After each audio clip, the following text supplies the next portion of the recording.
반짝이는 눈빛 눈이 부셔 매일 날 감싸주는 손길.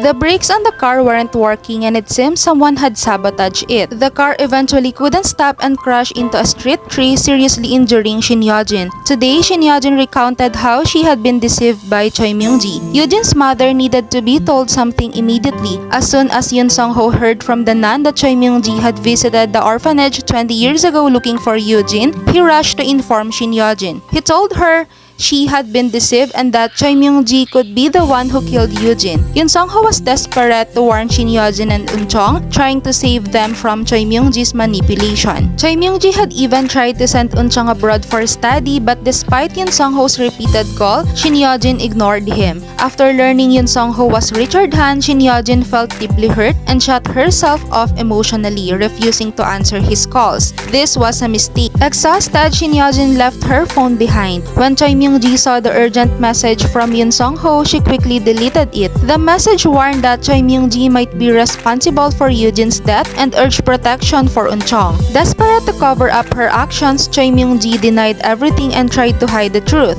Meanwhile, Choi Myung-ji was also tampering with the car, preparing to kill Shin Yojin and making sure the assets of the Hyesung group would go to their niece Yoon Se-young. She had already manipulated the brakes of Go Ji-suk's parents' car, causing the fatal accident. This time, she did the same with Shin Yojin's car. Even though her husband didn't believe her, the truth was that Shin Yojin had never caused any harm. She didn't see the deleted message from Yoon Sung-ho and as usual got into the car driven by the chauffeur. When Shin Yojin didn't answer her phone, Yoon Sung-ho called the driver asking if she was with him. The driver confirmed she was and Yoon Sung-ho urged them to meet urgently. He told them about Choi Myung-ji's involvement and how he believed she was the one responsible for Yojin's death. He warned them to keep Eun-chong away from her and needed proof to stop her. Shin Yojin, searching for the message on her phone, couldn't find it. She realized Choi Myung-ji must have deleted it. She immediately ordered the driver to turn the car around and go back home to protect Eun-chong from Choi Myung-ji. But